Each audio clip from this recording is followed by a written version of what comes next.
Who can read all these points? Then I will go parawise explaining. So Sir, may I I? can read. Okay. Who has never read in my class? It's me, sir, Shubham. Okay, Shubham, please read from point 1 to point 6. Please keep reading. Okay, sir. Point one, the Transfer of Property Act applies to transfer by the act of parties.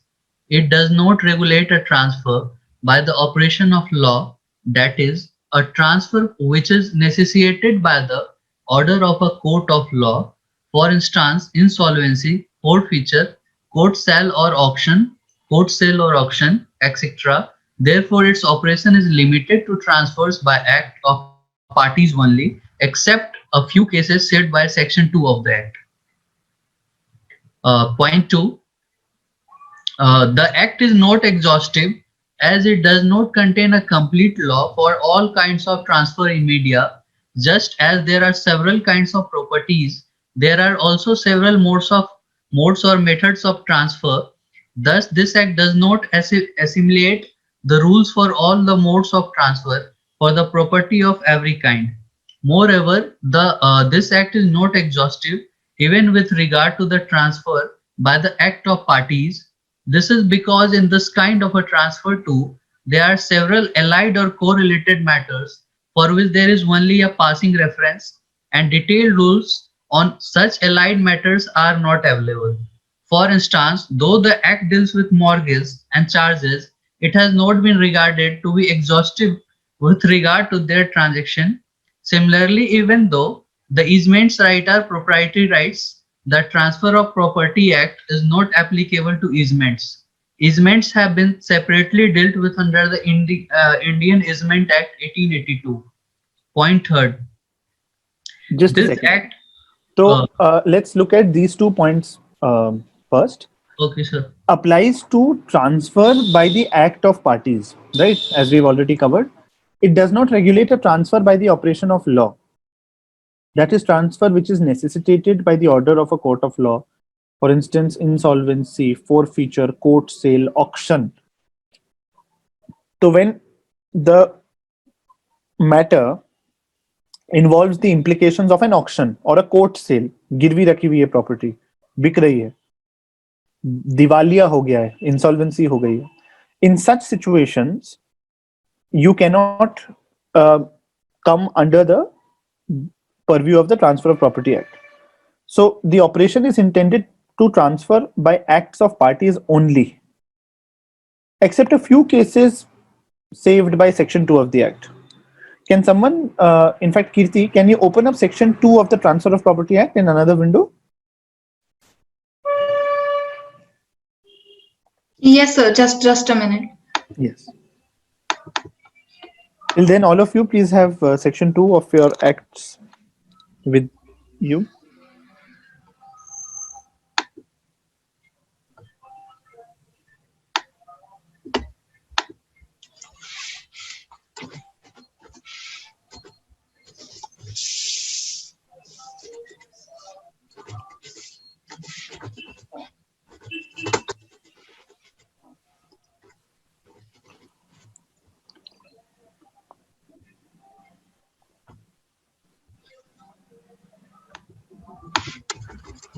Yes. How long is Section 2? Can you go down? So this is it. Okay. Can someone read Section 2? Can you only read Section 2, Kirti? Yes, sir. Yes, sir. Please read. Section 2, repeal of acts, saving of certain enactments, incidents, rights, liabilities, etc., in the territories of which this act extends, for the time being, the enactments specified in the schedule hereto annexed shall be repealed to the extent therein mentioned. But nothing herein contained shall be deemed to affect A. The provisions of any enactment not hereby expressly repealed. B. Any terms or incident of any contract or constitution of property which are consistent with the provisions of this Act and are allowed by the law for the time being in force. C.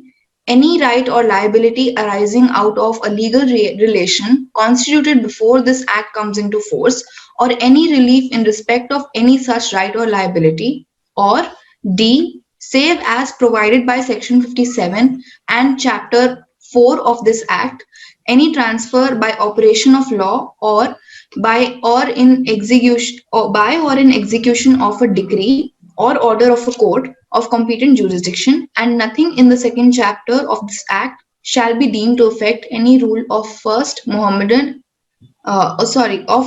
law. Hmm. So if you look at section 2, subsection D, save as provided by section 57 and chapter 4 of this act. Can someone quickly tell us what does chapter 4 deal with? Chapter 4. Any transfer by operation of law or by or an execution of a decree of a court of competent jurisdiction, and nothing in the second chapter of this act shall be deemed to affect any rule of Mohammedan law. What it is trying to say is that even customary law will be above transfer of property. Mohammedan law will be above transfer of property. Trying to create a situation that this will be the lex generalis. It will not be the lex specialis. And as you know, it is lex specialis that prevails over lex generalis. Do you know these terms, lex specialis and lex generalis? Special law and general law? Yes, sir.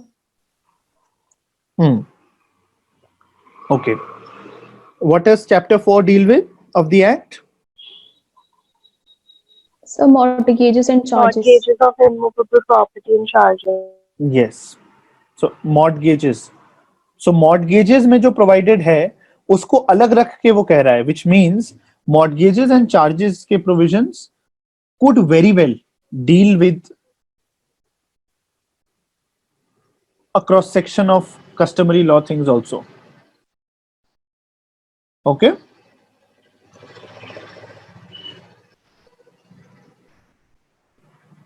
Did everyone follow? Should we go back to our LMS? Yes, sir. Okay. So that was your first point. The second point, act exhaustive nahi hai. It is not exhaustive. It does not contain a complete law for all kinds of transfers in India, and it does not claim to do so also. Just as there are several kinds of properties, there are also several modes or methods of transfer. Thus, this act does not assimilate the rules for all modes of transfer for the property of every kind. Moreover, this act is not exhaustive even with regard to the transfers by the act of parties. This is because in this kind of transfer too, there are several allied or correlated matters for which there is only a passing reference. And detailed rules on such allied matters are not available. For instance, though the act deals with mortgages and charges, it has not been regarded to be exhaustive with regard to their transactions. Because mortgages, apart from the 6 kinds of mortgage that the act talks about, usufructory and others, the manner in which mortgages operate is also different in different states. Local laws also hold the field. Similarly, even though the easement rights are proprietary rights, the Transfer of Property Act is not applicable to easements. Why? Because easements have a separate enactment. Interestingly, in 1882 itself, if I may ask you, what do you mean by easement? Or say easementary rights? Rights running with the land, sir. All rights? All rights running with the land? Easementary rights? Rights running with the land that is not your own, or someone else's land, but you have a right over them, some kind of right. So if it is someone else's land, how do we have right over it? Right. We can have right. Water, something kind of. It is a continuous process from a long time, and the other party has not even objected to it. So it would deem to be a right of that person. And he exhausted his right to go and challenge it.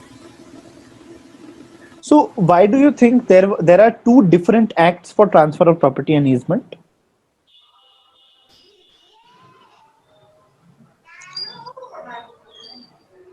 Because the transfer of property deals with only transfer of property to persons. easement right is a different concept at all. It is not related with the transfer of property.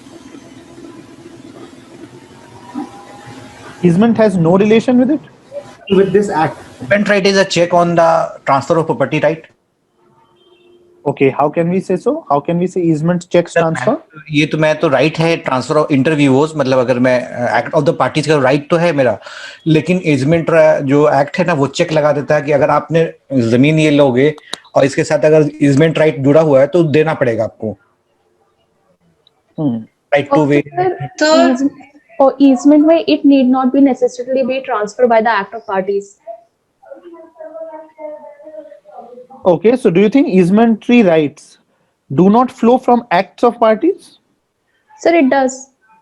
Then, But sir, since transfer of property is voluntarily transfer, but if we talk about easementary, like right to way, where one is sufferer and matlab, he has to bear the responsibility, whereas one gets the privilege.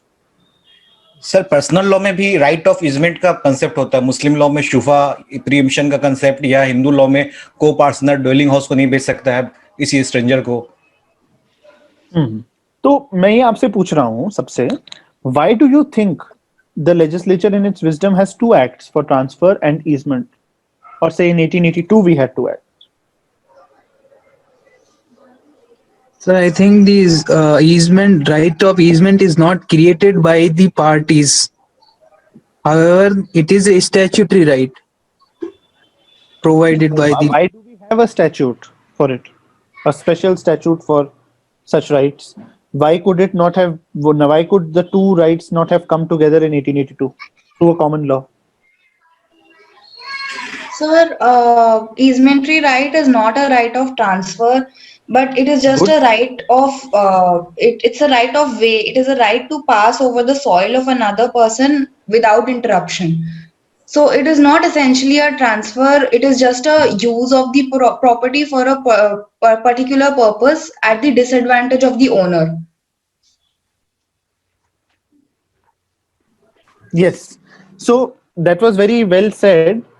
Easementary right, as all of you have also pointed out, is not essentially dealing with transfer. While it may be based on act of parties as well, it may also be a customary right, and transfers may also be customary. But an easementary right is not per se dealing with transfers.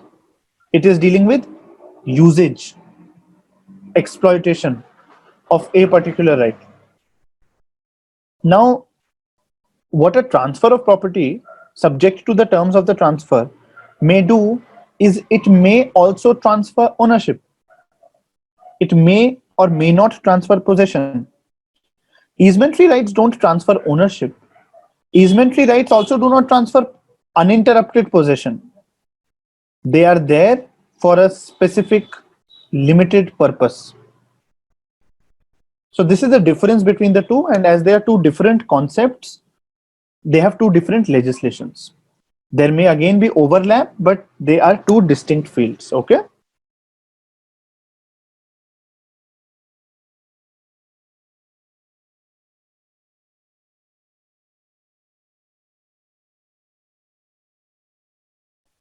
Has everyone followed 1 and 2?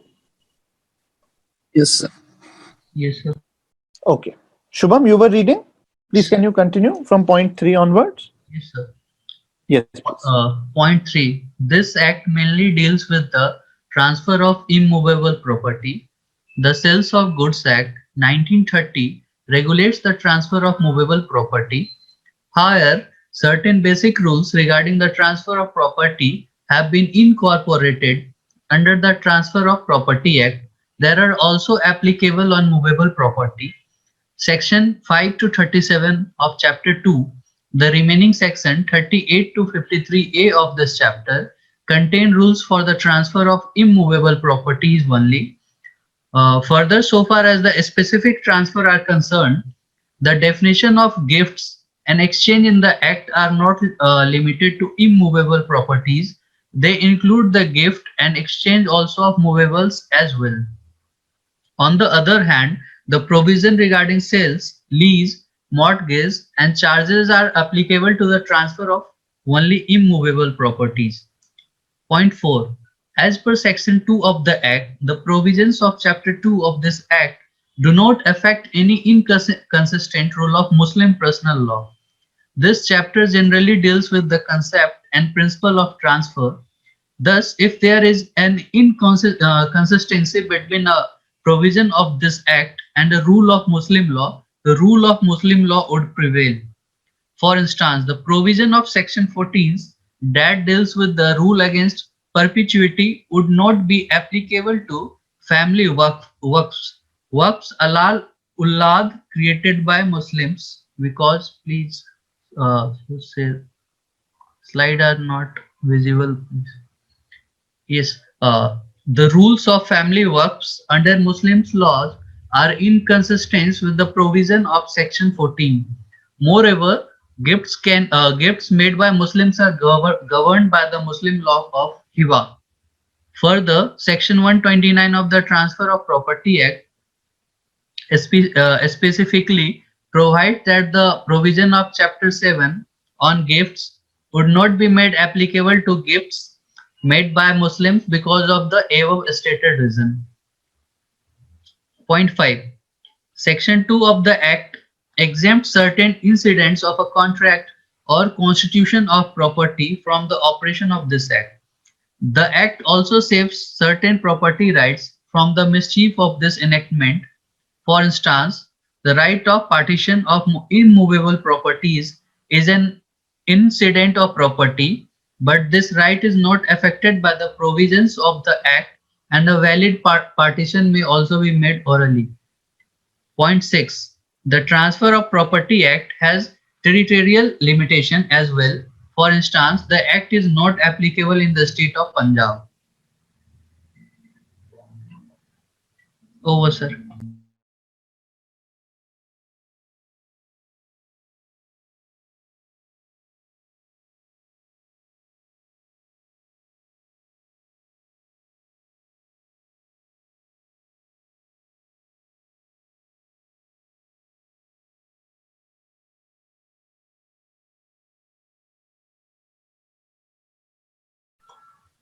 Yes. So please scroll up to point point 3. So Transfer of Property Act is dealing mainly with the transfer of immovable property. Now, even though we did that fancy table and how, property includes also property which is not immovable, which means movable property, but it is mainly dealing with immovable property. And it is the Sale of Goods Act 1930 that regulates the transfer of movable property, generally speaking. However, certain basic rules regarding transfer of property have been incorporated under the Transfer of Property Act that are also applicable on movable property. General rules of transfer of property are also applicable to movable property, जो Transfer of Property Act में listed हैं. And what are some of these general rules? They are provided between sections 5 and 37 of chapter 2. So if you read all the provisions between 5 and 37, these are some of the general rules that are also applicable to movable property. Just as in Evidence Act, we had sections 5 to 55 of the Evidence Act that deal with relevancy. Here we have general provisions of transfer of property between 5 and 37 of the Transfer of Property Act. The remaining sections 38 to 53 capital A of this chapter contain rules for the transfer of immovable properties only. So, जो 38 to 53 capital A provisions हैं, they deal only with immovable property and they do not deal with movable property at all. Further, so far as the specific transfers are concerned, the definitions of gifts and exchanges in the Act are not limited to immovable properties. They include the gift and exchange of movables as well. So exchange, gifts of movable property, all these things are also included in the Act. On the other hand, provisions regarding sale, lease, mortgage, and charges are applicable to the transfer of only immovable properties. So point 3 is important to conceptually understand transfer of property, its interrelationship with Sale of Goods Act, and on what components would what provisions apply? When would you apply sale, mortgage, lease when you are dealing with immovable property? When would you apply things like gifts, exchanges, and all these things to both immovable and movable? So try, and if you are making notes during the class also, to break down the contents of paragraph 3 into different headings for your better conceptual understanding. Any doubts on point 3? No, sir. Okay. Point 4. Section 2 makes it very clear that it does not affect any inconsistent rule of Muslim personal law.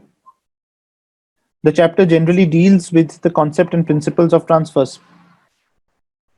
Thus, if there is an inconsistency between a provision of this act and a rule of Mohammedan law, the rule of Mohammedan law would prevail. Example, section 14 deals with the rule against perpetuity. If you look at section 14, the reason I'm not immediately opening the section and doing it is because we will do all these things. The rule against perpetuity, it would not be applicable to family waqfs created by Muslims, because the rules of family waqfs under Muslim law are inconsistent with the provisions of section 14. So family waqfs kya hote hain? Does anybody know about what is a waqf in Muslim law? वक्फ दो तरह के होते हैं। बाद में legislation के द्वारा ये वक्फ अलल औलाद में क्या होता है कि descendant by descendant by descendant कई जनरेशन तक उस प्रॉपर्टी को अटैच बाय द गॉड कर दिया जाता है। कितनी जनरेशन? हंड्रेड्स ऑफ जनरेशन कर सकते हैं। तो एक परपेचुअल ही हो गया।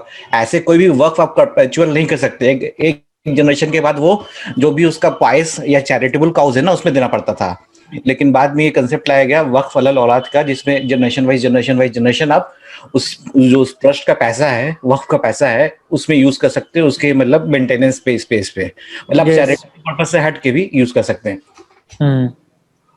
और दूसरा टाइप का वक्फ क्या होता है? जो वक्फ ऐसे नॉर्मली था उसका था कि आगे जिस टाइम में आपने सेटल कर दिया वो लैंड, तो वो अटैच हो गया गॉड के साथ, और जो मुतवल्ली होता था ना उसके साथ उसका वो ऑफिस मैनेजर हो गया, और उसका जो यूज हो सकता है बस दो ही पर्पस था, वो था पायस पर्पस या चैरिटेबल पर्पस के लिए, हॉस्पिटल और डिफरेंट। और मुस्लिम लॉ में स्पेशली उसमें एक है कि वो रिलीजियस सैंक्शन होना चाहिए उसको। सो वक्फ जनरली अगर आप समझने की कोशिश करते हैं, वक्फ बोर्ड्स हैं या जो अभी ताबिश ने बहुत क्लियरली एक्सप्लेन किया अच्छे से, वक्फ अलल औलाद या फिर जो जनरल वक्फ होते हैं, the underlying theme is twofold and both he spoke about. One is piousness, by which he also refers to the religious character, and the other is charity, by which he also refers to the moral force.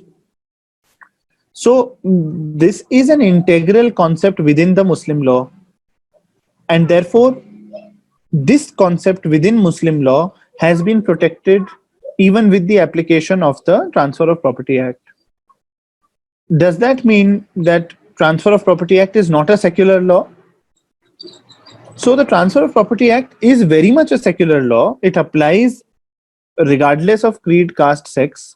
However, it accommodates certain factors in certain religions, and it does accommodate the Muslim law on waqf specifically and generally through section 2, because India is a very big and diverse country, and these different practices have been accommodated in Transfer of Property Act to ensure कि they can property management, property transfers can be smooth. Okay? Yes, sir. So gifts made by Muslims are governed by the Muslim law of hiba.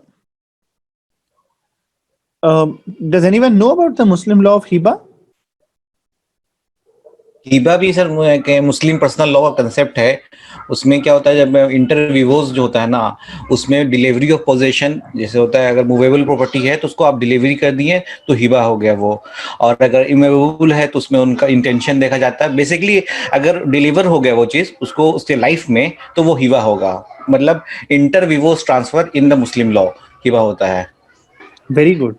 But hiba is flowing from Quran or Hadith or some other thing, Ravish? पुरानी injunctions है, basically sir हदीस ही है और पुरानी injunctions भी है.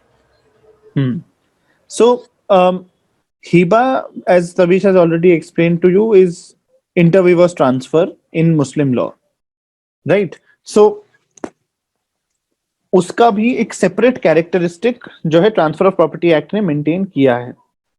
And further, Section 129 of the Transfer of Property Act specifically provides that provisions of Chapter 7 on gifts would not be made applicable to gifts made by Muslims because of the above stated reason.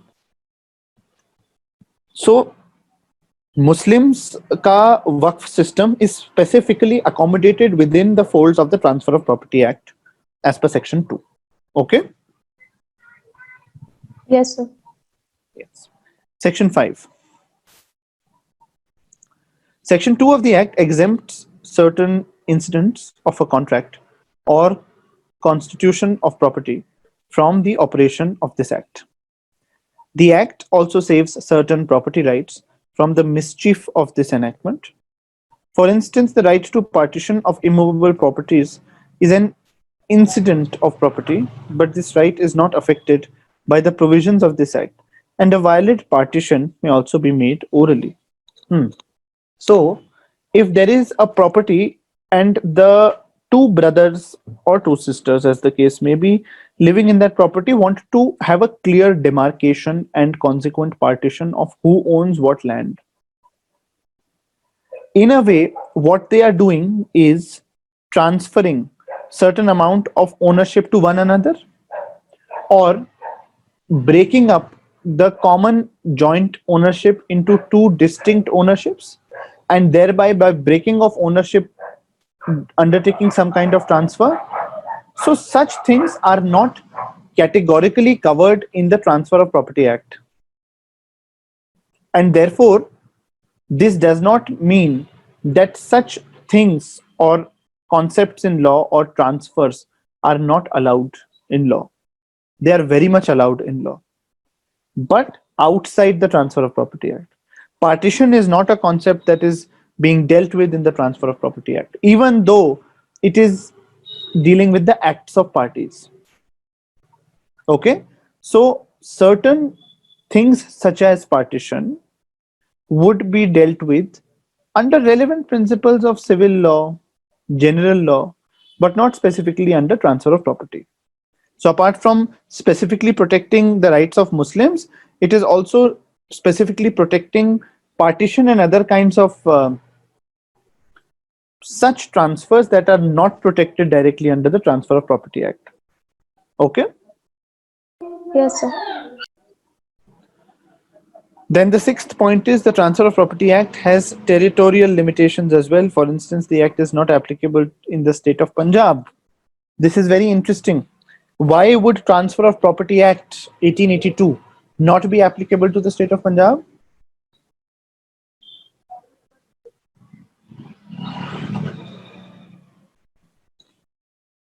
Does anyone know? Sir, it is also not applicable in Bombay, Punjab, in Delhi and Bombay as well. Why? So no reason, but it is there in this I'm section. sure 1. there would be a reason.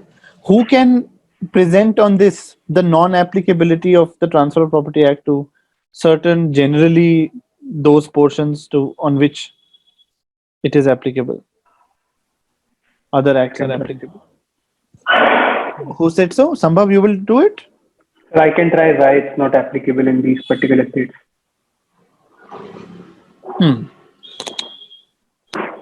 Okay. Okay, Sambhav. So tomorrow, hopefully, or whenever the next class is, we will have an answer on this issue. Sure, sir. Okay. So let us now try to understand the scheme of the Act.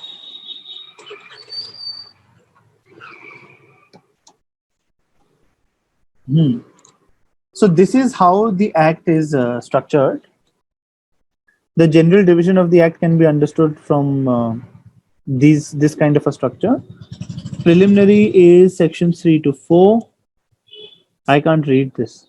Chapter 2 is transfer of property by acts of parties. 3 is of sale of immovable property, mortgages of immovable property and charges, leases of immovable property, exchanges, gifts of transfers of actionable claims. This is essentially a thematic breakup of the Transfer of Property Act. Okay? Is there anything left in this module?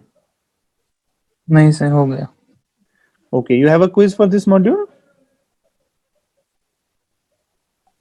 I'm not sure, sir. I'll just check. Okay. Others would know? Do you have a quiz for this module? Sir quiz तो है इसमें. कहाँ पे है? Sir जो General. अलग से इसका है मॉड्यूल, इसमें Sir, जनरल general- असाइनमेंट ऊपर वाला. हाँ. This is the quiz. So there is no topic-wise quiz as such. There is a separate part in the module which says general assignments, and it has quizzes which are not separated topic-wise. Okay, so you do not know whether this is of that module or alone sir. or of some other module, is it? Yes, sir. The module itself contains those mains. Okay, and so there are MCQs. general assignments. These are not quizzes. Yes, sir. Okay, then let's start There the is second. Huh? In this assignment, question is mixed from different parts of So translation. then let's not attempt a quiz. Let's start the second module.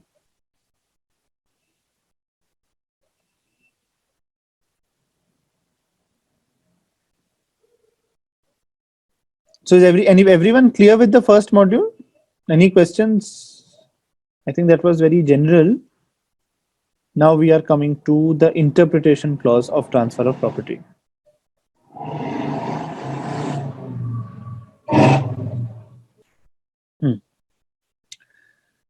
Immovable property. The term immovable property has been defined in section 3 of the Transfer of Property Act in the following words.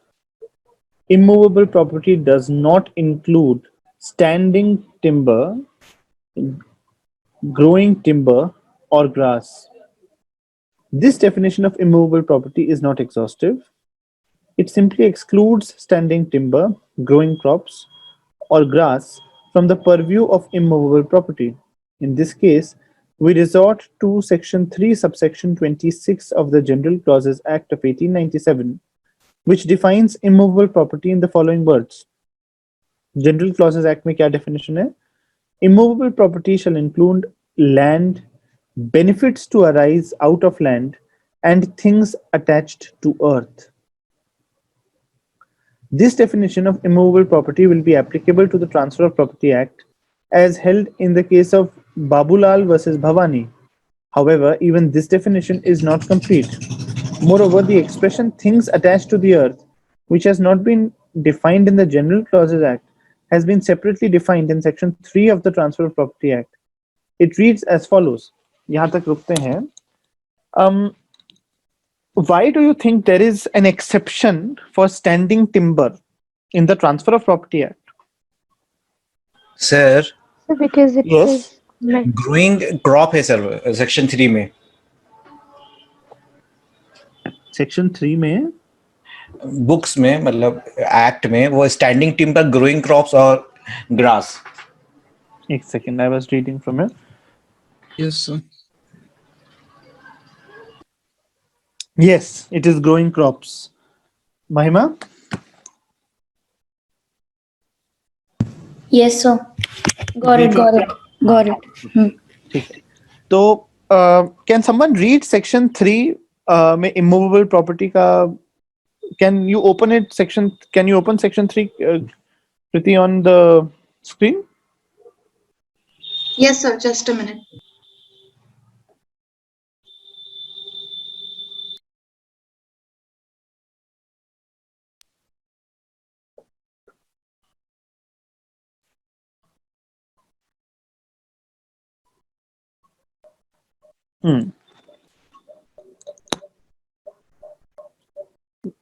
Can you also read this provision in full? So from the beginning? Yes. Yes, sir. Interpretation clause. In this act, unless there is something repugnant in the subject or context, Immovable property does not include standing timber, growing crops or grass. Instrument means a non-testamentary instrument. Attested in relation to an instrument means and shall be deemed always to have meant attested by two or more witnesses, each of whom has seen the executant sign or affix his mark to the instrument, or has seen some other person sign the instrument in the presence and by direction of the executant, or has received from the executant a personal acknowledgement of his signature or mark, or of the signature of such other person, and each of whom has signed the instrument in the presence of the executant. But it shall not be necessary that more than one of such witnesses shall have been present at the same time, and no particular form of attestation shall be necessary. Registered means registered in any part of the territories to which this act extends, under the law for the time being in force regulating the registration of documents. Attached to the earth means rooted in the earth, as in the case of trees and shrubs, embedded in the earth, as in the case of walls or buildings, or attached to what is so embedded for the permanent beneficial enjoyment of that to which it is attached. Actionable claim means a claim to any debt other than a debt secured by mortgage of immovable property, or by hypothecation of pledge or pledge of movable property, or to any beneficial interest in movable property not in the possession, either actual or constructive, of the claimant, which the civil courts recognize as affording grounds for relief, whether such debt or beneficial interest be existent, accruing, conditional, or contingent. A person is said to have notice of a fact when he actually knows that fact, or when, for the willful abstention from an enquiry or search which he ought to have made, or gross negligence, he would have known it. Explanation 1. Where any transaction relating to immovable property is required by law to be and has been effected by a registered instrument, any person acquiring such property or any part of, or share or interest in such property shall be deemed to have notice of such instrument as from the date of registration, or where the property is not at all is situated in one sub-district, or where the registered instrument has been registered under subsection 2 of section 30 of the Registration Act, Indian Registration Act 1908, from the earliest date on which any memorandum of such registered instrument has been filed by any sub-registrar within whose sub-district any part of the property which is being acquired, or of the property wherein a share or interest is being acquired is situated, provided that first, the instrument has been registered and its registration is completed in the manner prescribed by the Indian Registration Act 1908 and the rules made thereunder. Second, the instrument or memorandum has been duly entered or filed, as the case may be, in books kept under section 51 of the Act. And thirdly, the particulars regarding the transaction to which the instrument relates have been correctly entered in the indexes kept under section 55 of that Act. Explanation 2. Any person acquiring any immovable property or any share or interest in any such property shall be deemed to have notice of the title, if any, of any person who is for the time being in actual possession thereof. Explanation 3. A person shall be deemed to have had notice of any fact of his agent acquires, if his agent acquires notice thereof, whilst acting on his behalf in the course of business to which the fact is material, provided that if the agent fraudulently conceals the fact, the principal shall not be charged with the notice thereof as against any person who was a party to or otherwise cognizant of the fraud. So the one reason why I made Kirti read all of this is that there is no getting around the requirement of going through the entire PAR Act. It is something which you will have to do, as boring or as goal as it may sound, but it is always very, very important for subjects such as transfer of property. So, if you look at section 3, can we go back to the LMS for a second? So, immovable property ko kaha tha, it does not include standing timber, growing crops or grass. And as Komal has mentioned in the message, why would it not include this? Because standing timber is for commercial purposes and it intends to be detached from land. Even crops are for commercial purposes and they are attached and are intended to be detached from land. So we can say of grass. So that is why immovable property were not to conceptually is not to include these things. But it also indicates how the definition of immovable property is not exhaustive. At best, it can be what it not includes. ये नहीं include करेगा. This is called in law definition by elimination. It is not a substantive definition.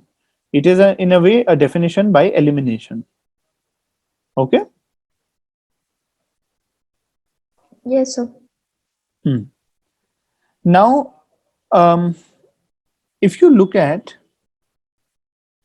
General Clauses Act, it says immovable property shall include land, benefits to arise out of land, and things attached to earth. Now, do you see a contradiction between the General Clauses Act and Transfer of Property Act here? If immovable property were to include benefits to arise out of land and things attached to the earth, would it not include standing timber, growing crop or grass? But that's why they are specifically excluded. Okay, but is the specific exclusion in consonance with section 3 subsection 26? Sir, by going by the language of it, it may not seem to be in consonance with the other definition. But then I think it makes sense because the purpose here is that standing timber, since it is meant to be severed from the land and used for the purpose of extracting the wood. And then if we talk about the benefits arising out of the land, so then these benefits, they are meant to be reaped as a part of the land and not severed from it. So then the intent makes the definition, like they can go, we can understand it in this manner. Can you explain that a little more, Monica? That was not very clear.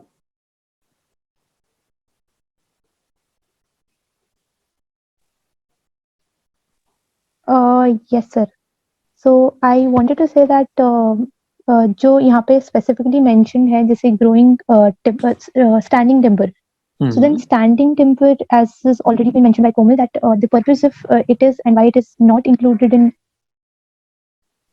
immovable properties, because it is meant to be severed from the earth and then used for any other purpose, which is extracting wood and then using it somewhere else.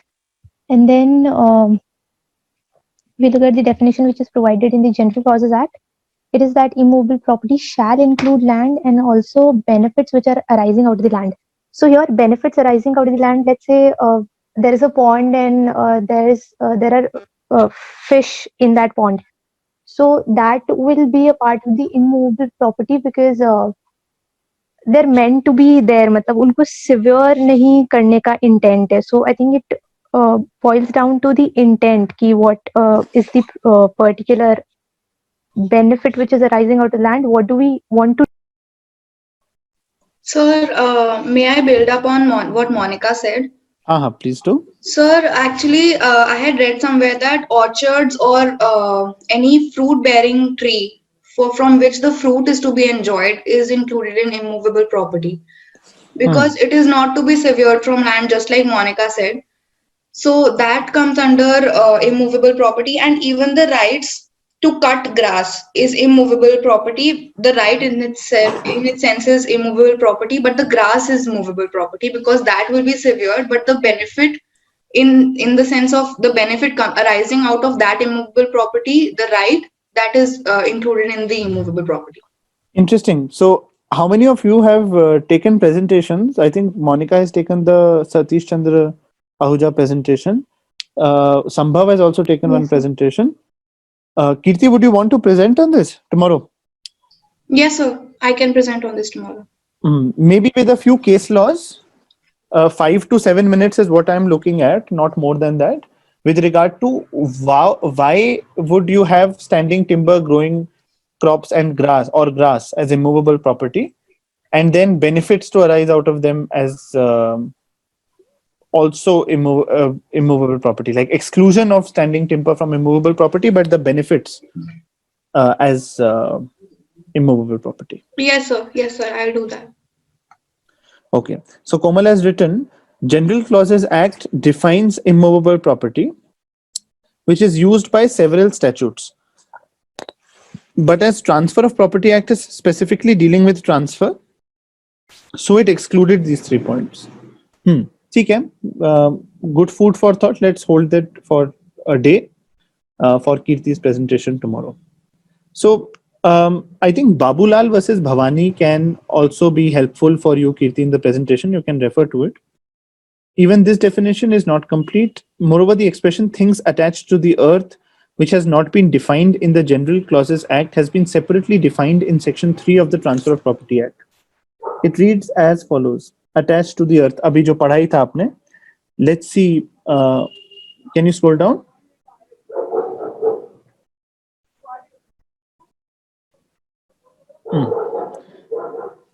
Means number one, rooted in the earth as in the case of trees or shrubs.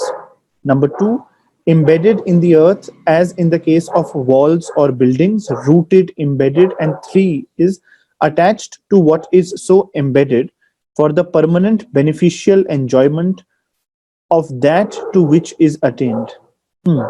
Let's try to understand this sequentially. अब rooted and embedded में क्या फर्क होता है? What is the difference between something is rooted in the earth and something is embedded in the earth? So living or non-living? Natural and artificial. Quite correct. So whenever we are using rooted, it is referring to a living or a natural thing. And whenever we are using the word embedded, it is referring to an artificial thing or a non-living thing. Okay. Then the third thing is attached to what is so embedded for the permanent beneficial enjoyment of that to which it is attached. एक बार scroll down करना.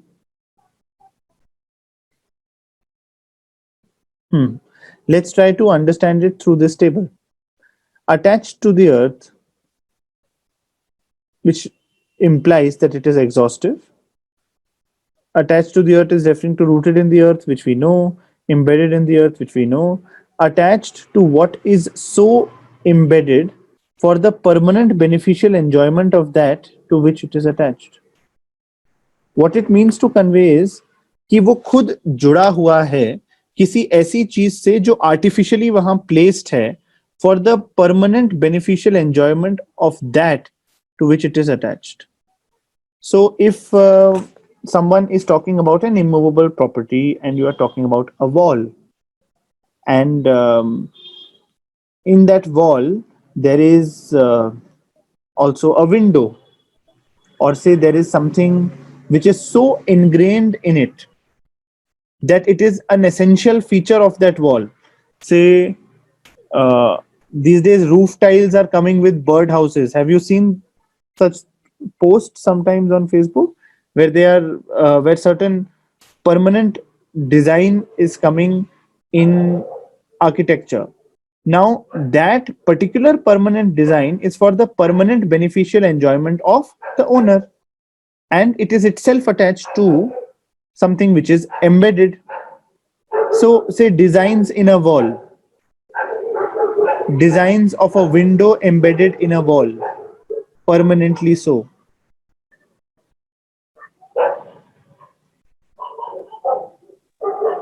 Say a kind of a hidden passage opening up in a wall. All these things are also included in how they define attached to the earth. An almirah which is permanent, yes. एक question है sir. हाँ जी. Sir embedded तो है लेकिन उससे कोई beneficial enjoyment नहीं हो रही. जैसे एक पोल था इलेक्ट्रिक का उस जमीन पे, लेकिन अब इलेक्ट्रिसिटी जो है अंडरग्राउंड आती है, तो वो क्या प्रॉपर्टी इमूवेबल हो गई या मूवेबल हो गई सर? देखो इलेक्ट्रिसिटी पोल है, भले ही कोई एंजॉयमेंट नहीं है, बट एंजॉयमेंट उस पोल का से के थ्रू जब इलेक्ट्रिसिटी आ रही थी तब तक तो था. अब तो नहीं है रहेगा प्रेजेंट में. हाँ, अब नहीं रहेगा. अब तो फिर वो अब तो वो इमूवेबल नहीं होगी, वो मूवेबल हो जाएगी. दोनों कंडीशन वो- सेटिस्फाई करना जरूरी है. यस, क्योंकि देखो वो पोल ही मूवेबल हो गया ना, डिस्पेंसिबल हो गया. परमानेंट बेनिफिशियल एंजॉयमेंट की कंडीशन हट गई ना. एम्बेडेड था लेकिन वो अंदर. एम्बेडेड था पर परमानेंट बेनिफिशियल एंजॉयमेंट की कंडीशन हट गई. Embedded is one stage of this three stage process attached to what is so embedded for the permanent beneficial enjoyment of that to which it is attached, right? So it is like sequential and all have to be satisfied with regard to the third condition. Okay, sir okay sir. any questions on this? किसी चीज की movable non movable होने से क्या फर्क पड़ता है sir? किसकी क्या? जैसे कि मान लीजिए कोई प्रॉपर्टी अगर इम्बेडेड है और वो पहले मूवेबल थी, अब इमूवेबल है, मतलब परमानेंट, तो उसके लॉ में क्या फर्क पड़ता है उससे? ट्रांसफर देखो, प्रॉपर्टी पे क्या फर्क? प्राइमरीली मूवेबल प्रॉपर्टी पर sale of goods act govern करता है. Primarily sale of goods act के प्रोविजंस ज्यादा एप्लीकेबल होते हैं. इमूवेबल पर ट्रांसफर ऑफ प्रॉपर्टी एक्ट के प्रोविजन ज्यादा एप्लीकेबल होते हैं. जैसा हमने पढ़ा भी, there are some specific provisions for transfer of property which are there only for immovable. Then there are certain general provisions which are there for both immovable and movable. Body of law में ही फर्क हो जाता है. उसके अलावा आप देखोगे the kind of rights that accrue from movable, the kind of rights that accrue from immovable, they are different. फर्क है. And therefore movable and immovable की categorization is important, and usually it is the most simple, because literally speaking, you know, anything that moves is movable, something that does not move is not movable. Yes sir. Okay, everyone clear with this? Attached to the earth, attached to what is so embedded for the permanent beneficial enjoyment of that to which it is attached. Yes, sir. So thus, by combining the aforesaid definitions, we can say that immovable property includes land, benefits arising out of land, things attached to the earth, etc., but does not include standing timber, growing crops, and grass. Okay? So, let's continue with this tomorrow or in the next class. And by that time, we will have 3 presentations also. Any questions on anything we've done so far? No, sir. Okay.